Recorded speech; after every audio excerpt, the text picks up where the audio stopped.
Hi friends, ഞാനിന്നിവിടെ ഒരു chocolate കേക്കാണ് ഉണ്ടാക്കുന്നത്. വളരെയധികം ടേസ്റ്റുള്ള ചോക്ലേറ്റ് കേക്കും കൂടിയാട്ടോ ഇത്. ഞാൻ ഇടയ്ക്കിടയ്ക്ക് ഉണ്ടാക്കാറുണ്ട് വീട്ടിൽ. എങ്ങനെ ഉണ്ടാക്കും നോക്കാം. ആദ്യമായിട്ട് നമുക്കൊരു ബൗൾ എടുക്കണം. ബൗളിൽ ഒട്ടും വെള്ളമൊന്നും ഉണ്ടാകാൻ പാടില്ല കേട്ടോ.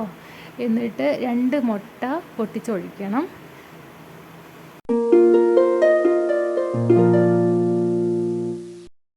ഇനി നമുക്കിത് നന്നായിട്ടൊന്ന് ബീറ്റ് ചെയ്യണം.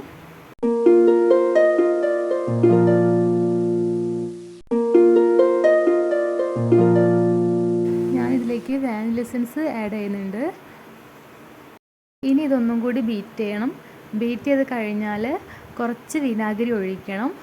വിനാഗിരി ഒഴിച്ചതിന് ശേഷം കുറച്ച് ഓയിൽ ഒഴിക്കണം. ഞാനിവിടെ സൺഫ്ലവർ ഓയിലാണ് ഉപയോഗിച്ചിരിക്കുന്നത്. എന്നിട്ട് ഇതൊന്നും കൂടി നന്നായിട്ട് ബീറ്റ് ചെയ്യണം.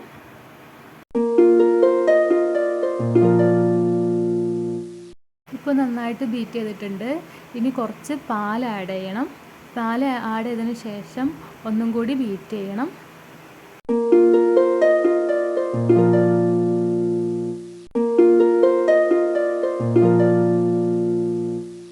ഇനി കുറച്ച് പഞ്ചസാര പൊടിച്ചത് ഇതിലേക്ക് ആഡ് ചെയ്തിട്ട് ഒന്നും കൂടി ഒന്ന് ബീറ്റ് ചെയ്യണം.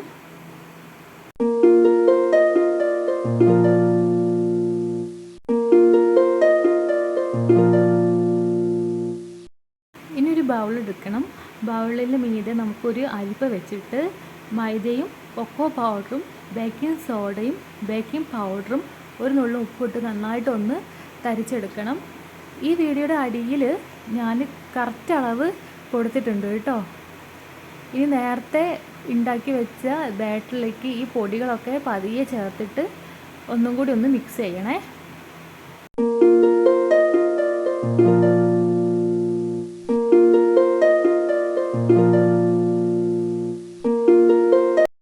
ഇനി ഒരു കേക്ക് ടിൻ എടുത്തിട്ട് അതിൻ്റെ മീതെ ഒരു ബട്ടർ പേപ്പർ വെക്കണം. എന്നിട്ട് നേരത്തെ തയ്യാറാക്കി വെച്ച ആ ബാറ്ററിയിലേക്ക് ഒഴിച്ച് കൊടുത്തിട്ട് ഒന്ന് തട്ടി കൊടുക്കണം. അതിൻ്റെ എയറൊക്കെ ഒന്ന് പോകാൻ വേണ്ടിയിട്ടാണ്. അതിന് ശേഷം ഓവനിൽ വെക്കണം. ഞാനിവിടെ 150 ഡിഗ്രിയിൽ 30 മിനിറ്റാണ് വെച്ചിട്ടുണ്ടായിരുന്നത്. നമ്മുടെ കേക്ക് ഇവിടെ തയ്യാറായിട്ടുണ്ട്.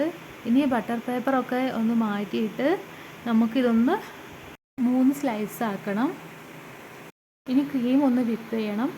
ഒരു ബൗളിൽ കുറച്ച് ഐസ് ക്യൂബ്സ് ഇട്ടിട്ട് അതിൻ്റെ മീതെ ഒരു ബൗൾ വെച്ചിട്ട് വിപ്പിംഗ് ക്രീം ആഡ് ചെയ്ത് നന്നായിട്ടൊന്ന് ബീറ്റ് ചെയ്യണം.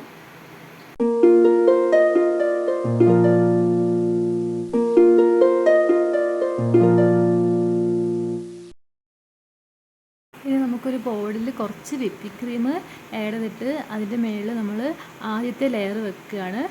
ഇനി വിപ്പിംഗ് ക്രീം നന്നായിട്ടൊന്ന് സ്പ്രെഡ് ചെയ്ത് കൊടുക്കണം.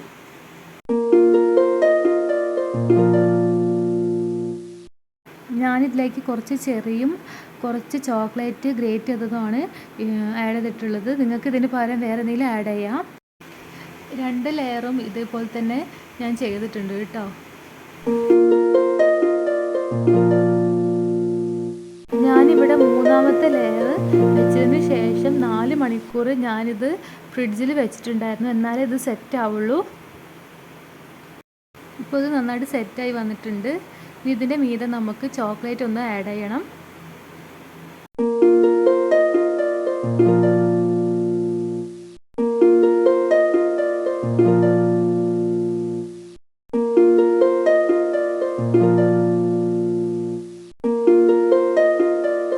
ചോക്ലേറ്റൊക്കെ ഇട്ടതിന് ശേഷം ഞാൻ ചെറി ഒന്ന് ഇതിന് മുകളിൽ വെച്ചിട്ടുണ്ടായിരുന്നേ.